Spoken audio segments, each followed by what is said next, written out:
ओम सहना भवतु सहनौ भुनक्तु सह वीर्यं कर्वावहै तेजस्विनावधीतमस्तु मा विद्विषावहै। ओम शांताकारं भुजगशयनं पद्मनाभं सुरेशं विश्वाधारं गगनसदृशं मेघवर्णं शुभांगं लक्ष्मीकान्तं कमलनयनं योगभिर्ध्यानगम्यं वंदे विष्णु भवभयहरं सर्वलोकैकनाथं।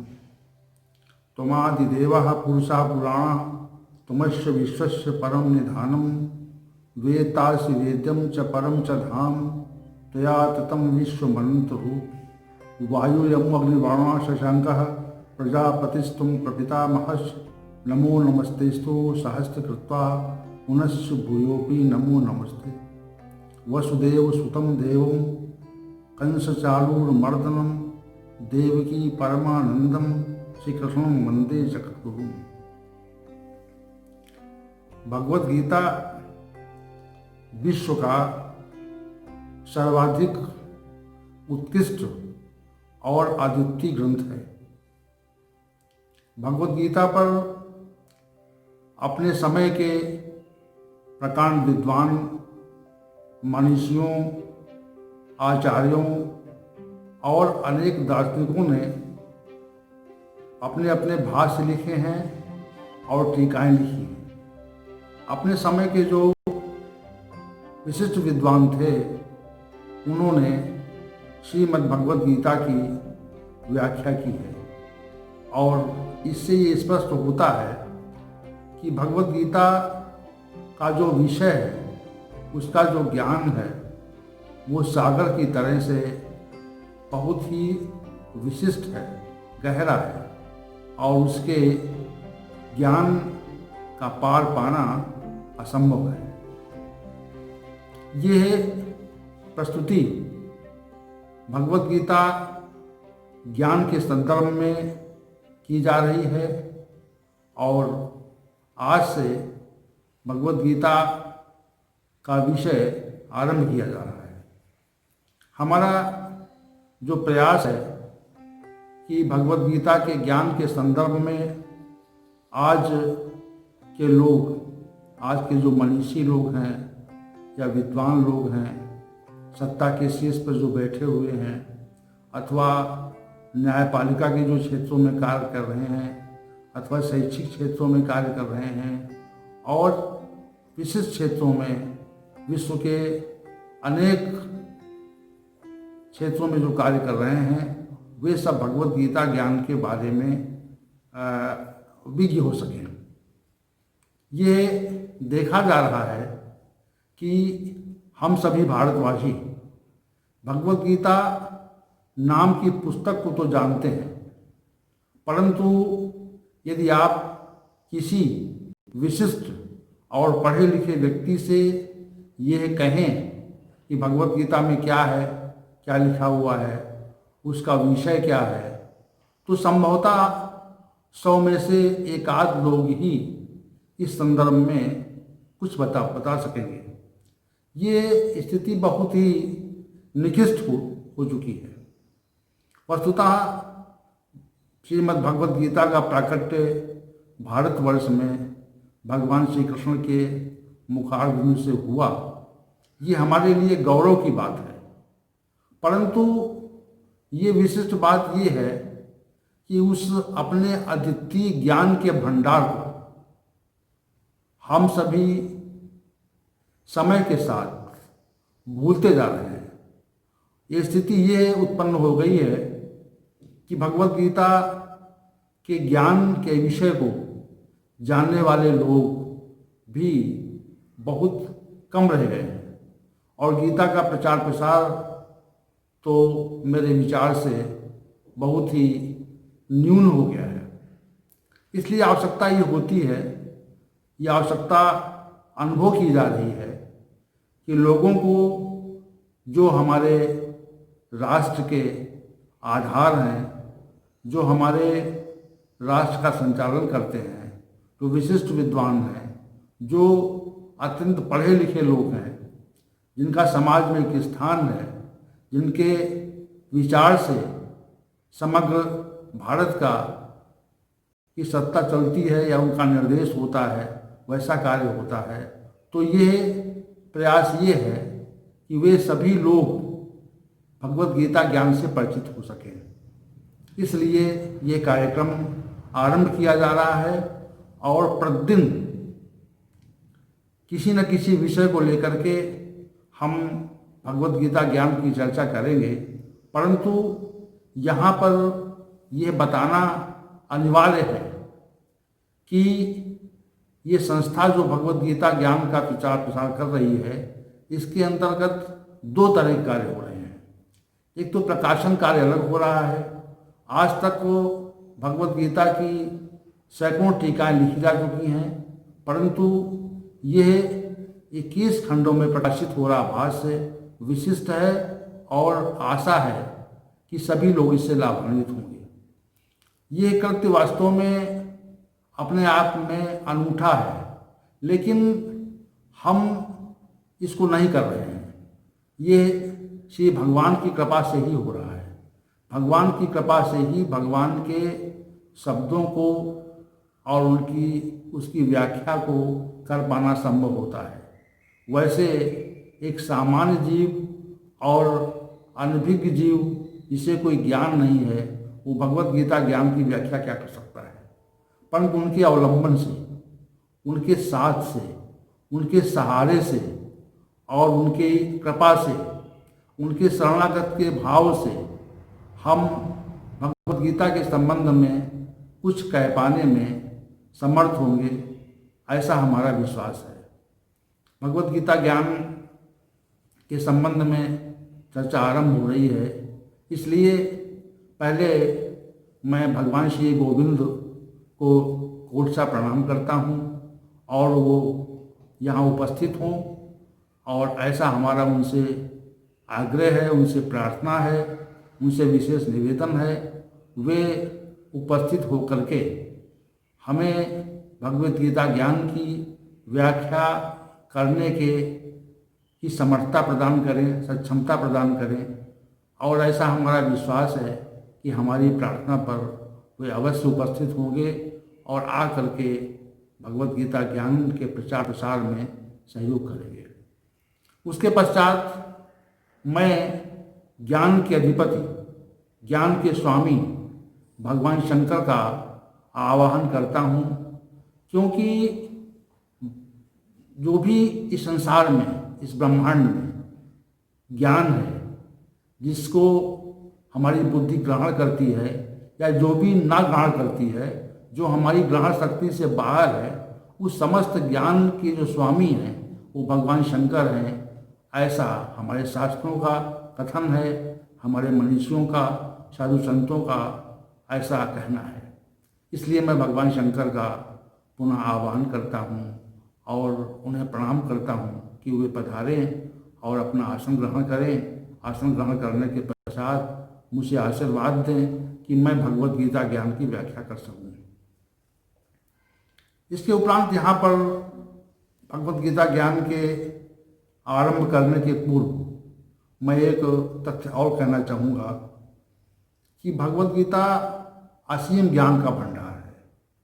अपने समय के प्रकांड संत ज्ञानेश्वर ने मराठी भाषा में भगवत गीता की व्याख्या की थी और उसे लोग आज ज्ञानेश्वरी के नाम से जानते हैं।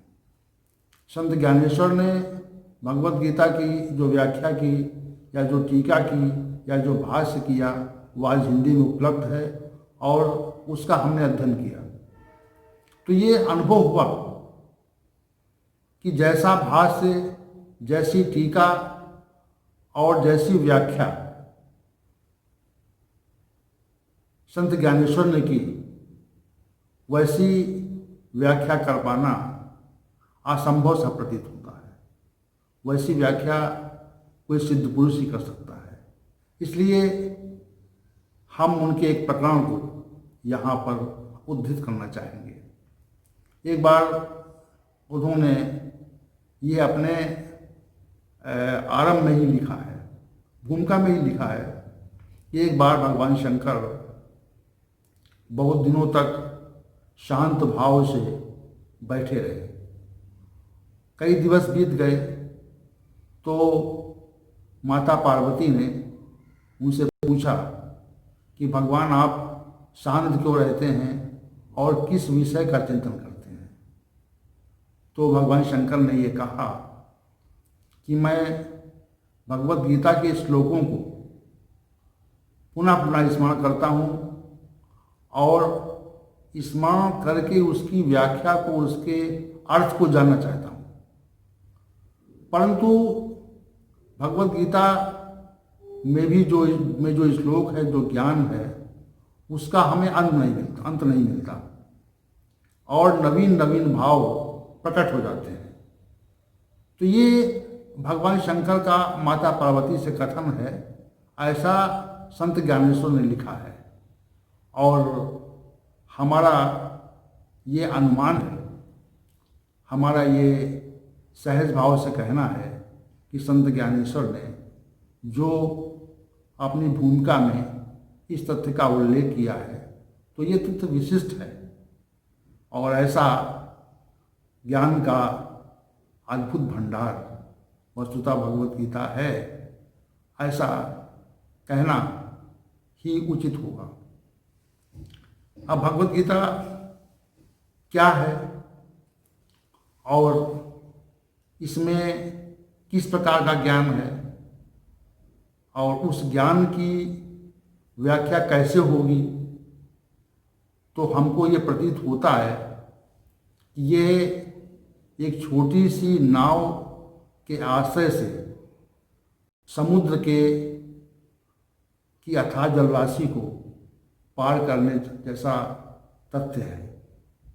परंतु भगवान श्री गोविंद की कृपा से और भगवान शंकर के विशेष आशीर्वाद से मैं इस छोटी सी नौका से के माध्यम से इस अथाह ज्ञान रूपी समुद्र को पार करने का पूरी तरह से प्रयत्न करूँगा।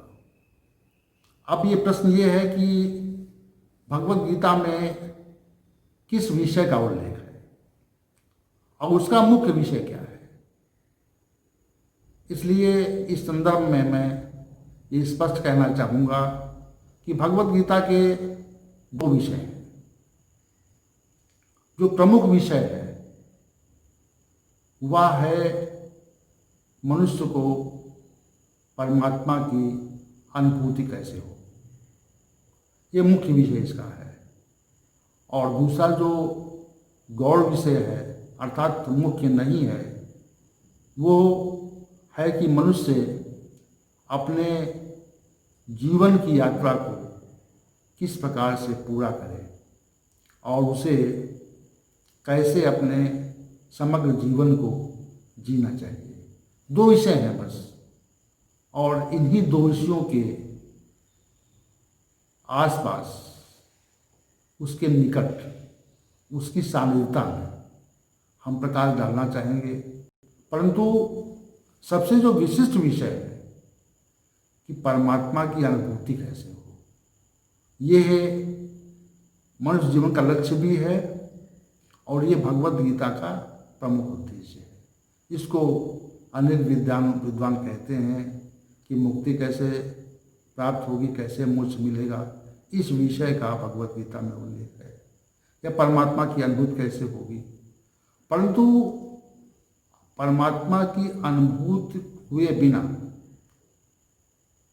मनुष्य को मुक्ति प्राप्त नहीं हो सकती, ये सिद्धांत है। और ये सिद्धांत अकाट्य है।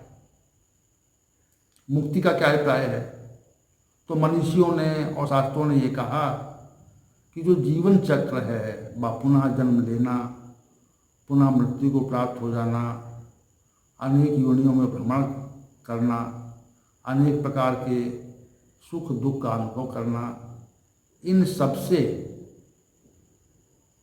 मुक्ति मिल जाए, यानी पुनः जन्म न हो, अमरता हो जाए, मृत्यु के पश्चात अमरता हो जाए, पुनः जन्म न हो और भगवान के परम धाम में निवास हो, ऐसा मुक्ति का अभिप्राय माना जाता है। बहुत से महानुभाव ये कहते हैं कि मुझे मुक्ति की आवश्यकता नहीं है और मैं मुक्ति चाहता नहीं हूँ, पुनः जन्म चाहता हूँ। तो उनके लिए मैं कहना चाहूँगा कि मुक्ति इतनी सहज वस्तु नहीं है और ये मनुष्य के प्रयत्न के बाहर की वस्तु है, बाहर का तथ्य है। इसलिए ये कहना कि मैं मुक्ति नहीं चाहता हूँ, तो ये हमारा विषय ही नहीं है। हमारा तो विषय ये है कि मनुष्य को परमात्मा की अनुभूति कैसे हो। और जो लोग ऐसा कहते हैं उनके लिए श्री भगवान ने ये कहा कि मनुष्याणाम सहस्रेषु कश्चित् एतत् सिद्धये यत्तामप सिद्धानाम कश्चिन् माम वेति तत्वतः। अर्थात हजारों सहस्त्रों मनुष्यों में से कोई एक मनुष्य परमात्मा की अनुभूति के लिए प्रयत्न करता है। इसलिए प्रयत्न की दुष्टता भी है, अर्थात मनुष्य प्रयत्न नहीं करता। हम सभी क्या प्रयत्न करते हैं? अपने जीवन पर्यंत किसको पाने का प्रयत्न करते हैं? इस तथ्य को, इस प्रश्न पर प्रत्येक व्यक्ति को सहजता से विचार करना चाहिए कि हम किस वस्तु को, किस स्थिति को, किस क्रिया को प्राप्त करना चाहते हैं और किसके लिए प्रयत्नशील होते हैं। तो जब हम इस तथ्य पे विचार करेंगे तो ये पाएंगे कि हम सभी सांसारिक वस्तुओं को, सांसारिक स्थितियों को प्राप्त करने का जीवन पर्यंत प्रयत्न करते हैं, प्रत्येक व्यक्ति। इसलिए श्री भगवान कह रहे हैं मनुष्याणाम सहस्रेषु कश्चित् एतत् सिद्धये, यानी सिद्धि के लिए, यानी परमात्मा की अनुभूति के लिए हजारों मनुष्यों में से कोई एक मनुष्य प्रयत्नशील होता है।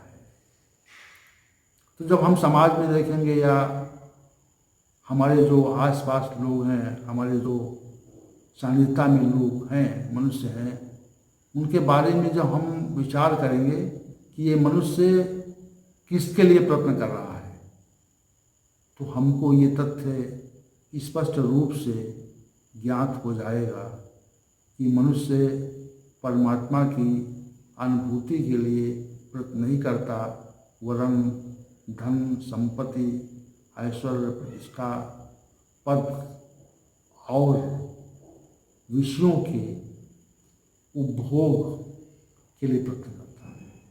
उसका विषयों से संयोग हो और उसका जो संयोग विषयों से हो उसका कभी वियोग न हो, इसके लिए प्रयत्न करता है।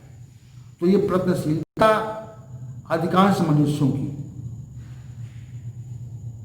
धन, संपत्ति, पद, प्रतिष्ठा, ऐश्वर्य और सांसारिक विषयों को प्राप्त करने की रहती है। इसलिए भगवान कहते हैं कि हजारों मनुष्यों में से कोई एकाध मनुष्य ही हमारी प्राप्ति के लिए प्रयत्नशील होता है, यत्न करता है। और पहले तो यत्न होता नहीं, यानी हम सभी मनुष्यों में ये यत्न नहीं होता, ये प्रयत्नशीलता नहीं आरंभ होती। और किसी व्यक्ति में परमात्मा की कृपा से, संस्कारवश या किसी महापुरुष की कृपा से ये प्रयत्नशीलता आरंभ भी हो जाए तो ऐसे मनुष्यों की जो गणना है वो हजारों मनुष्यों में से एकाध लोगों की होती है। और दूसरी जो पंक्ति है, यत्ता मद सिद्धानाम कश्चिन्न माम वेत्ति तत्वतः, तो उन हजारों प्रयत्न करने वाले साधकों में से जो प्रयत्नशील होते हैं, एक आध ही परमात्मा की अनुभूति कर पाते हैं। तो ये विशिष्ट बात है। एक तो प्रश्न होता नहीं और हजारों मनुष्यों में से कोई प्रश्न करता है, तो उन प्रश्न करने वाले मनुष्य, हजारों मनुष्यों में से एक आध को ही परमात्मा की अनुभूति हो पाती है, जो भगवत गीता का विषय है। भगवत गीता का यही विषय है कि मनुष्य को परमात्मा की अनुभूति कैसे हो। तो जो भगवत गीता का मुख्य विषय है वो अत्यंत कठिन है, दुर्लभ है। परंतु इस संसार में अगर परमात्मा की प्राप्ति की प्रयत्नशीलता न होती तो ये संसार ही समाप्त हो जाता। अब भी बहुत लोग कठिन परिश्रम से, प्रयास से परमात्मा की अनुभूति करना चाहते हैं, करने का प्रयत्न करते हैं। मार्ग अनेक हो सकते हैं, परंतु जैसा मार्ग भगवत गीता ने प्रकट किया, प्रस्तुत किया, और जो साधन प्रस्तुत किया, जितनी सहजता से इसको व्याख्यापित किया, वैसा अन्य शास्त्रों में देखने को नहीं मिलता। जितनी सहजता है, वैसे तो वैदिक प्रस्थान अर्थात उपनिषदों में और दार्शनिक प्रस्थान अति ब्रह्मसूत्र में भी इसका विशद उल्लेख है। परंतु भगवद गीता में जितनी सहजता है, वैसी सहजता वैदिक प्रस्थान और दार्शनिक प्रस्थान में नहीं है।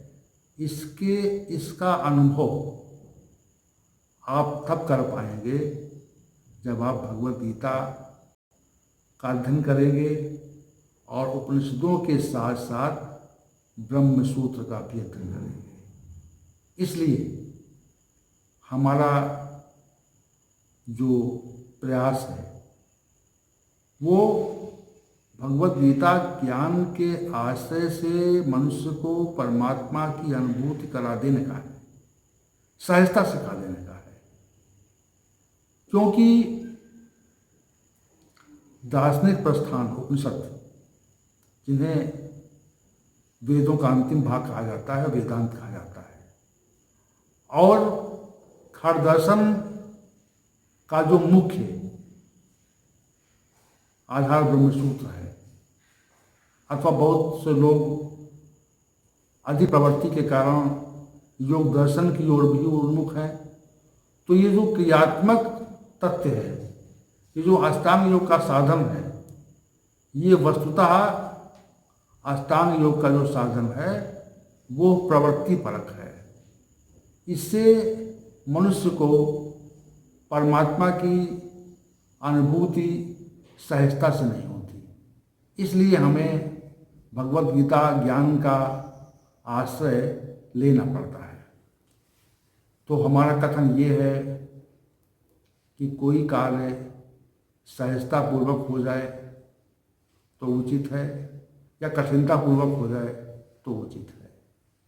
जितना मैं समझ पाया हूँ भगवद गीता ज्ञान के विषय में, तो वो मेरी जो समझ है अत्यंत सूक्ष्म है, अत्यंत अल्प है, और उस अल्प और सूक्ष्म समझ और ज्ञान के आश्रय से हम आपको परमात्मा की अनुभूति की प्रक्रिया और उसके अंतिम साधन की ओर ले जाने का प्रयत्न करेंगे। परंतु हमारा ये जो प्रयास है, इसमें सार्थकता इस बात की है कि जो प्रतिदिन विषय प्रतिपादित किया जाए, उस विषय को सभी लोग देखें और देखने के पश्चात हमारे YouTube चैनल को सब्सक्राइब करें, और सब्सक्राइब करने के बाद में एक प्रतिदिन का हमारा नियम हो जाएगा कि हम प्रयास ये करें कि हम एक विषय को उठाएं और जो कठिनतम विषय हैं, पहले ये प्रयास होगा कि भगवत गीता में जो कठिनतम विषय है, परमात्मा की अनुभूति की प्रक्रिया के संबंध में जो कहा गया है, उसमें जो अत्यंत दुरूह कठिन विषय हैं, उनकी व्याख्या पहले हो। इसका क्या कारण है? इसका कारण यह है कि हमारे यहाँ 4 आश्रम माने जाते हैं। एक तो ब्रह्मचर्य आश्रम है, दूसरा गृहस्थ आश्रम है, तीसरा वानप्रस्थ आश्रम है और चौथा संन्यास आश्रम है।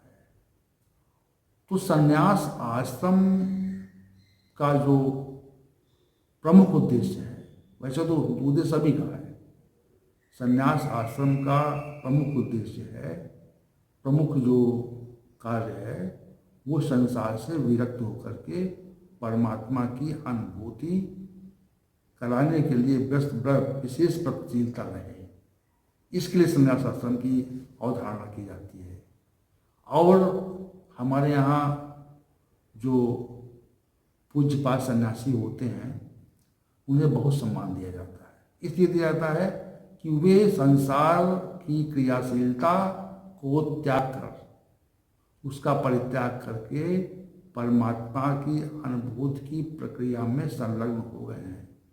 उन्होंने संसार की अनुभूति के साधनों का सर्वथा परित्याग कर दिया है और उनका एकमात्र लक्ष्य परमात्मा की अनुभूति करना है।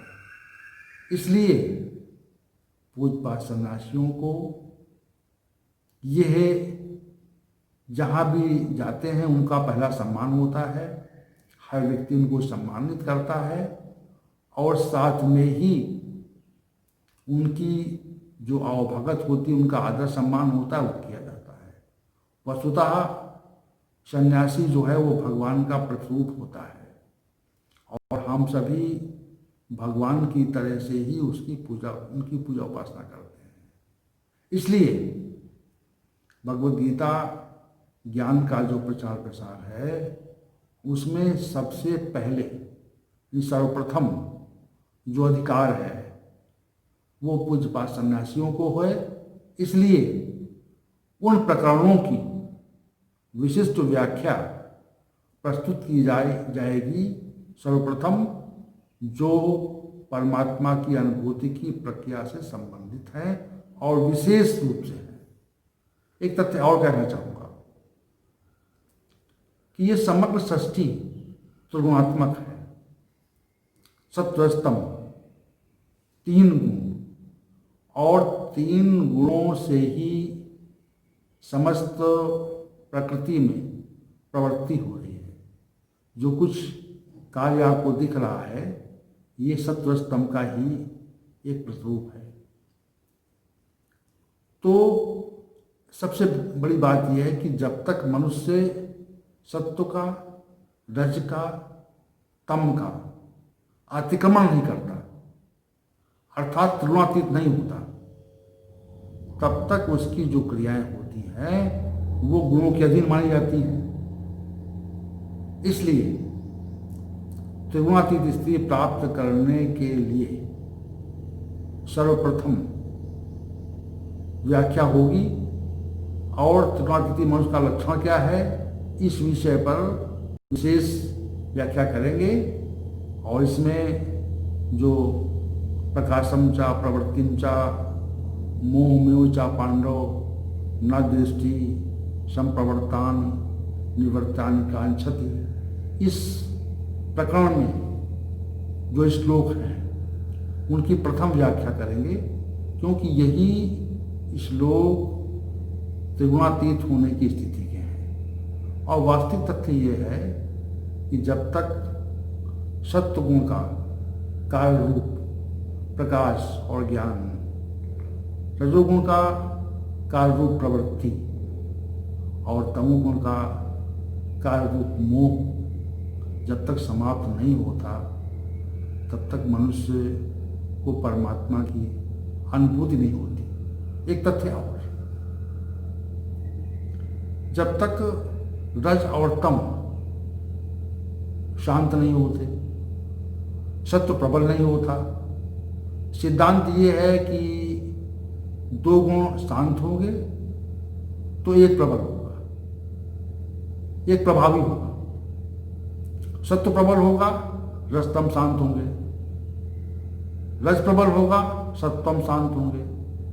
तम प्रबल होगा तो रज और सत्व शांत होंगे। ये नियम ही सिद्धांत है। मनुष्य में एक गुण विशेष रूप से क्रियाशील होता है, रहता है, और जो गुण क्रियाशील होता है उसी के अनुकूल उसकी प्रवृत्ति होती है। हम सभी मनुष्य, यहाँ तक कि पशु पक्षी आदि, क्योंकि पशु पक्षी तो तमोगुण से आच्छादित होते हैं। यहाँ पर मनुष्यों का तथ्य वर्णित किया जा रहा है, इसलिए हम ये कहना चाहेंगे कि जब तक सत्वगुण प्रबल नहीं होता, रजतम शांत नहीं होते, तब तक मनुष्य ये जानने का प्रयत्न नहीं करता है कि हमारे जीवन का उद्देश्य क्या है, हम इस संसार में क्यों आए हैं, हमारा कार्य क्या है, और हम किस तरह से अपने वापी लक्ष्य की तरफ बढ़ सकते हैं। तो ये विचार नहीं आता है, और जब तक ये विचार आता नहीं है तब तक हम परमात्मा की ओर बढ़ते नहीं। सत्वगुण की प्रबलता से ये विचार उत्पन्न हो जाता है कि हमारा जीवन क्यों हुआ है, हमें मनुष्य शरीर क्यों प्राप्त हुआ है, और मनुष्य शरीर जो प्राप्त हुआ है उसका उपयोग क्या है, उसका लक्ष्य क्या है, उसका उद्देश्य क्या है। ये तथ्य तभी प्रबल होता है जब रज और तम गुण दब जाते हैं। रज तम गुण रहते हैं लेकिन वो शांत अवस्था में हो जाते हैं। रज से ही, रजोगुणी मनुष्य ही संसार में विशेष रूप से सांसारिक वस्तुओं की प्राप्ति के लिए प्रयत्नशील होता है। कैसे कहा, मनुष्य की जो प्रयत्नशीलता है वो गुणों कारण है, और जो तमोगुण है वो मनुष्य को निद्रा और आलस से आवृत करके अनेक प्रकार के अनैतिक, असामाजिक दुष्कर्मों की ओर स्वतः प्रेरित करता है। तो तम बढ़ेगा तो हम असामाजिक और अनैतिक कार्य करेंगे। रज बढ़ जाएगा तो हम सांसारिक वस्तुओं, धन, संपत्ति, पद, ऐश्वर्य, प्रतिष्ठा आदि की प्राप्ति के लिए प्रयत्नशील होंगे। विषय भोगों से हमारा विशेष लगाव हो जाएगा। इसलिए जब तक तम रज प्रबल है तब तक मनुष्य अपने जीवन के वास्तविक उद्देश्य की प्राप्ति के लिए प्रयत्नशील नहीं होता है। ये सिद्धांत है।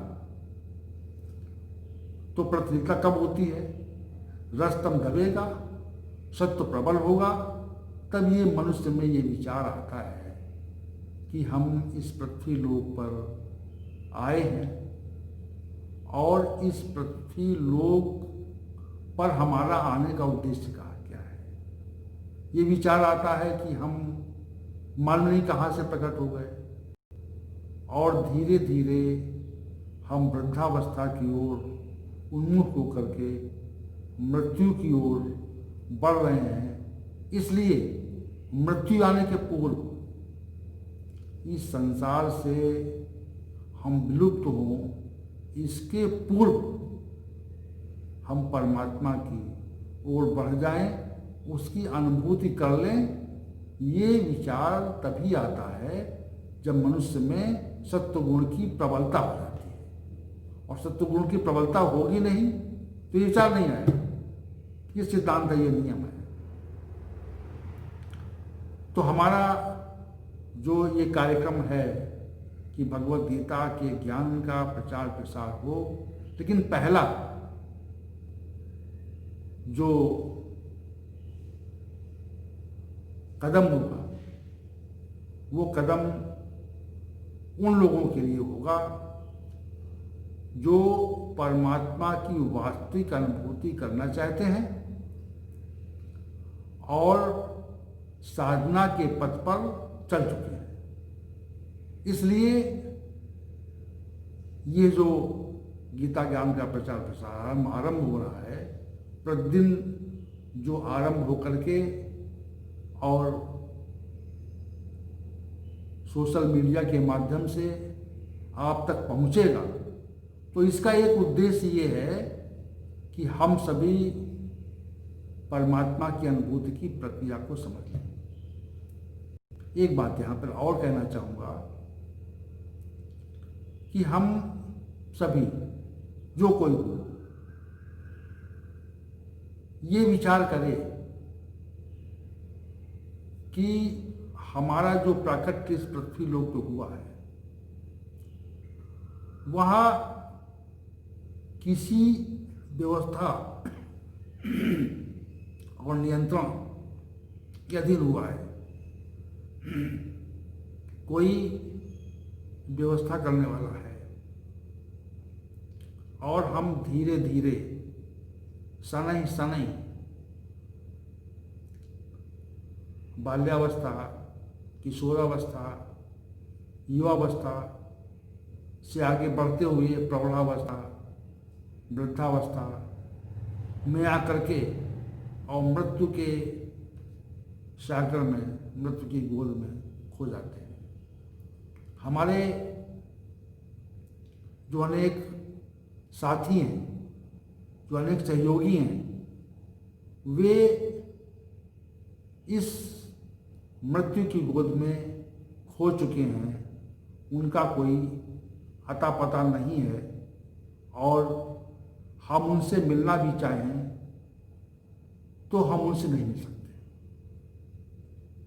ये तथ्य हमें सोचने को बाध्य करता है कि किसी का नियंत्रण इस पृथ्वी लोक पर है जो हमें प्रकट भी करता है और प्रकट करके धीरे धीरे शनै शनै मृत्यु की ओर बढ़ाता है। हम यदि प्रयास भी करें कि हम वृद्धावस्था को प्राप्त न हो और मृत्यु को प्राप्त न हो, तो यह असंभव है। यदि मनुष्य ने अपनी मृत्यु को रोक लिया होता तो संभवतः वो परमात्मा की व्यवस्था को नहीं मानता और मृत्यु को न रोक पाने के बावजूद भी अनेक लोग परमात्मा की व्यवस्था का अतिक्रमण करते हैं। उसकी परमात्मा की व्यवस्था को मानने के लिए तैयार नहीं है। ये सबसे विषम स्थिति है। परमात्मा की निश्चित व्यवस्था है और यदि परमात्मा की व्यवस्था न होती तो हमारा जो प्रकटीकरण हुआ है वो भी न होता और समय के साथ हमारा समापन भी नहीं होता। हम कहाँ विलुप्त हो जाते हैं इसका हमें ज्ञान भी नहीं हो पाता, ज्ञान नहीं होता है। तो इस ज्ञान का न होना, हमारे प्रकटीकरण का ज्ञान का न होना और हमारे विलुप्त होने का ज्ञान का न होना, ये सिद्ध करता है कि हम वस्तुतः किसी की व्यवस्था में रह रहे हैं, उसके नियंत्रण में रह रहे हैं और उसी के नियंत्रण के अधीन ही हम समस्त कार्य कर रहे हैं। तो ये व्यवस्था हमको मानने के लिए हमें बाध्य होना पड़ता है, हमारी बाध्यता है।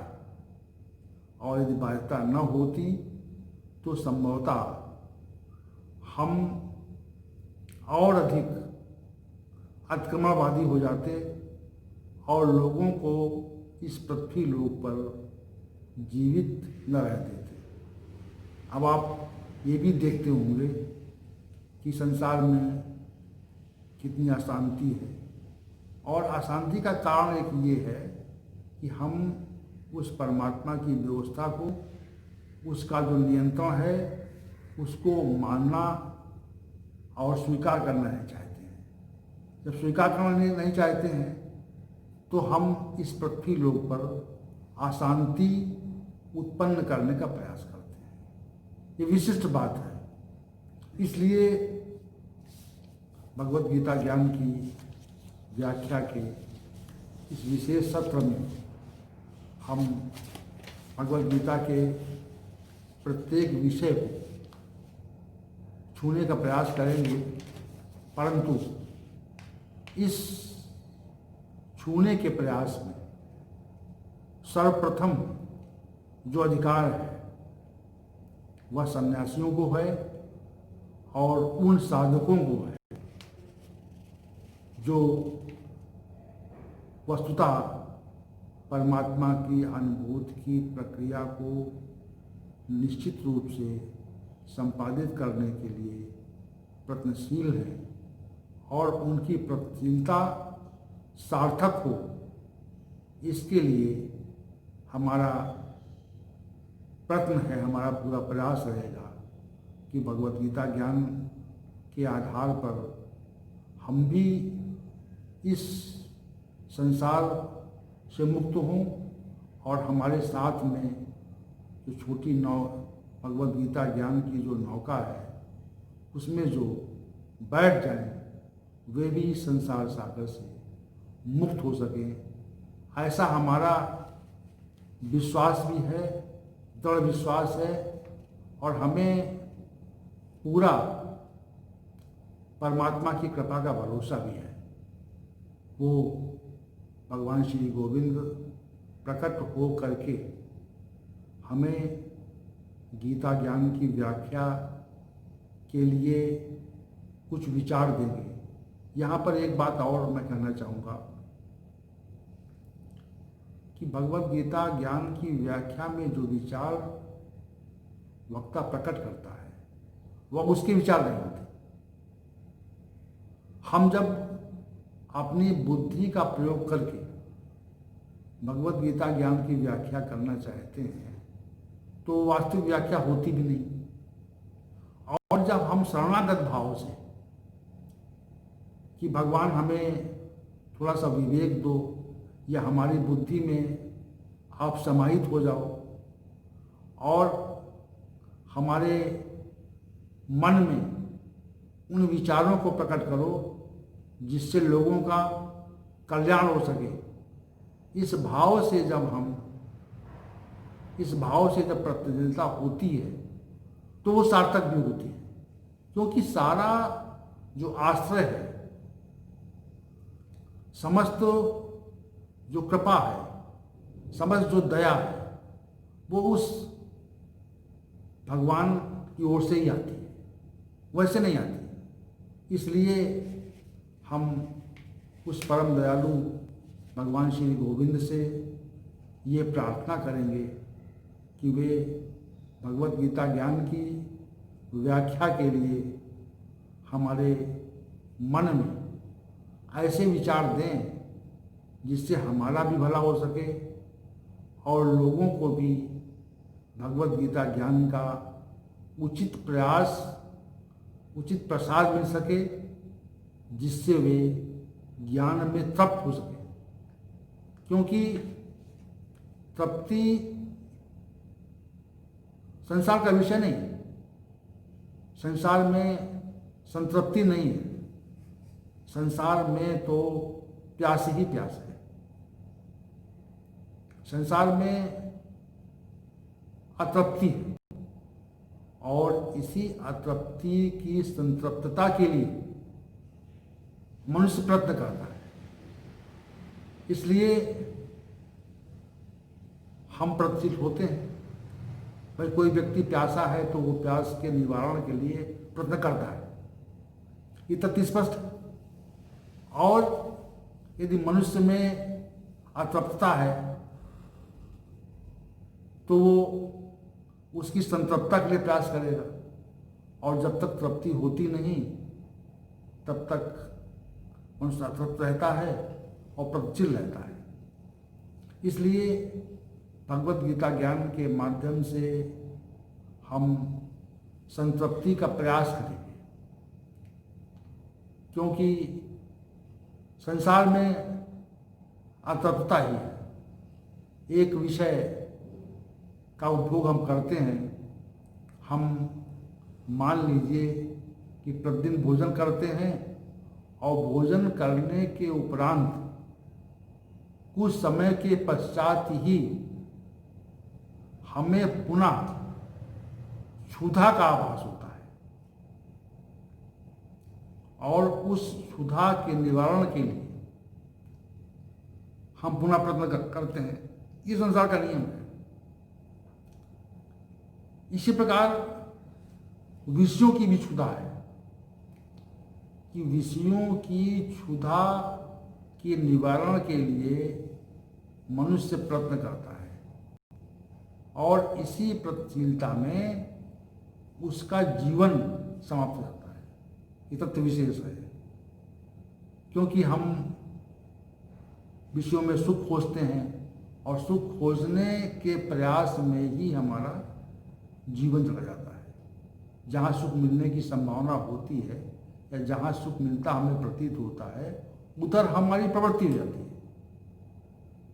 परंतु जब विषयों में सुख नहीं है और सुख की जो भावना, सुख प्राप्त होने की जो भावना हमने बना रखी है, उनमें सुख है ही नहीं।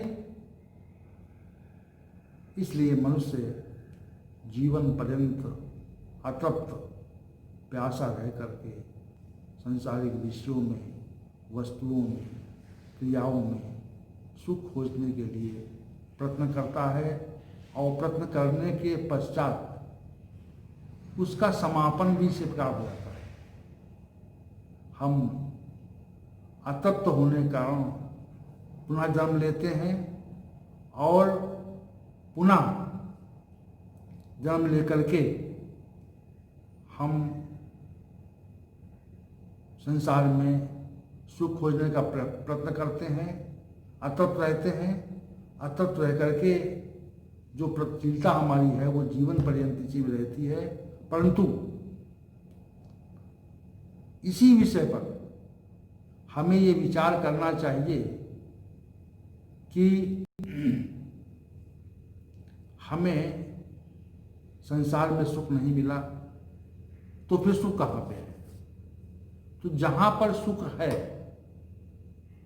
जहाँ पर सुख मिलना चाहिए, वहाँ पर सुख खोजने का प्रयास करना चाहिए। और सभी शास्त्रों का, मनीषियों का ये कथन है कि सुख तो परमात्मा की अनुभूति में है, शांति परमात्मा की अनुभूति में है। हम शांति खोजने का प्रयत्न इस संसार में करते हैं, तो इस संसार में शांति नहीं है। शांति तो परमात्मा की खोज में है। जब हम ध्यान करते हैं या परमात्मा का स्मरण करते हैं तो आपने आभास ये किया होगा कि मनुष्य में एक विशेष प्रकार की शांति का और तृप्ति का आभास होता है। क्यों होता है? इसीलिए होता है क्योंकि वहाँ पर तृप्ति है। जैसे प्रातःकाल हम ध्यान में बैठे तो ध्यान में बैठने पर भले ही हमारा मन कुछ समय के लिए लगे, तो जितने समय के लिए मन लगता है उतने समय के उपरांत हम अपने को स्वस्थ आभास करते हैं, कुछ शांत आभास करते हैं। तो इससे प्रतीत होता है कि ध्यान में शांति है और ध्यान का जो अंतिम परिणाम है, आत्यंतिक परिणाम है, उसमें परम शांति है। इस तथ्य को हमें समझना चाहिए। तो भगवद गीता ज्ञान की व्याख्या आरंभ हो रही है और हम सभी महानुभावों से ये प्रार्थना करते हैं कि वे भगवान गोविंद से प्रार्थना करें और मुझे ऐसी शक्ति दे कि हम भगवद गीता ज्ञान की व्याख्या कर सकें और उसका जो विशेष तथ्य है, विशेष ज्ञान है, उसको निरूपित कर सकें।